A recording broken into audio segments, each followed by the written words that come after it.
Yes, as Attorney Vic has just said, we have been, of course, following the count.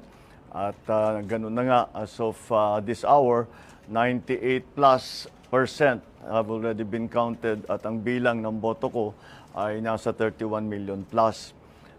Kaya't maraming nagtatanong ngayon na kahit na hindi pa ako napoproklama, maraming nagtatanong, many people have been asking, what happens next? And what are we doing now? Well, right now, syempre, we have to, ang intention ko is to hit the ground running. Kung sakali man, matuloy ang proklamasyon later this month, ay kailangan nakahanda na tayo. So pinag-uusapan na namin ang mga appointment. As I'm sure you can imagine, the economic managers are going to be critical for the next several years because of the pandemic and the economic crisis. So that is something that we are looking at very carefully. But it's not only the economic managers, lahat talaga ng positions, not only cabinet positions but even other agencies ay tinitignan na namin lahat. The process that we have established is that I am keeping the organization, our EXECOM, who ran the campaign. Sila talaga yung mga advisor ko. So we are keeping the EXECOM going, the executive committee going. And they will be, syempre, the core group. But ang thinking ko is that each department, we have to talk to the specialists in that discipline or in that sector. For example, if we're going to talk about agriculture, we have to talk to all the best agriculturists, all the best workers in agriculture that we know. Tanong natin, sino kayang pwedeng magaling? The same thing with all the other departments. So there is a core group, and all the other departments are also will also have their own advisors that will advise the I suppose the standing committee and of course myself. So that is how the process has been established. Kaya actually bago kayo dumating, we were in there doing precisely that. I'm continued to be guided by, as I've said before, a competence and a willingness to work with the next administration.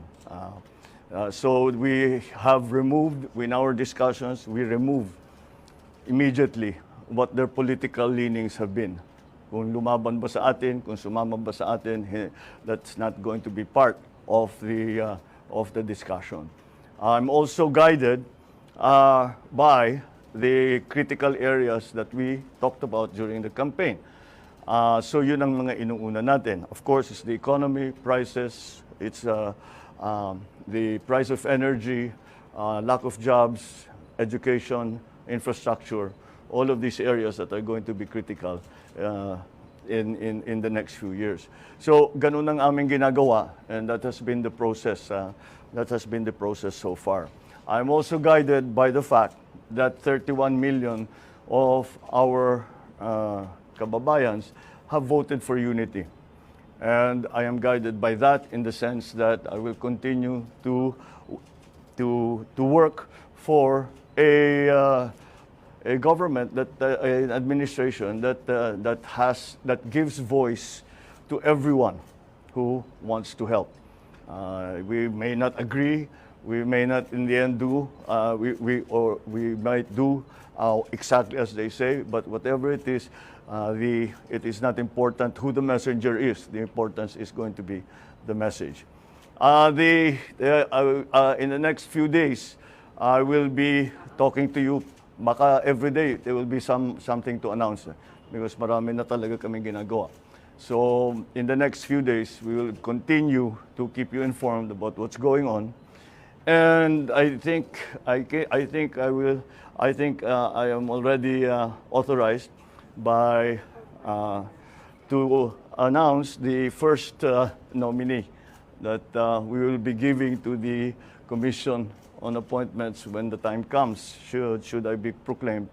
And that is that our incoming Vice President, has agreed to take the brief of Department of Education.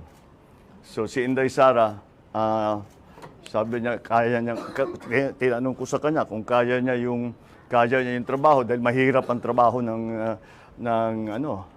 Secretary of Education. Pero nag-agree naman siya at palagay ko kasama na diyan dahil she is a mother and she wants to make sure that her children are well trained and well educated, and that's the best motivation that we can hope for.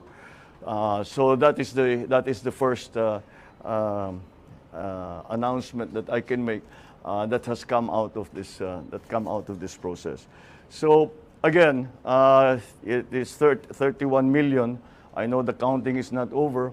It is not yet official, but I can always say, I always guided and I always look to the fact that 31 million of our countrymen voted for unity. 31 million of our countrymen have agreed to unify and help us unify the country. And those are the basic principles that we continue to follow. So I won't be taking any questions as I have very little more to announce. So thank you very much. Good evening.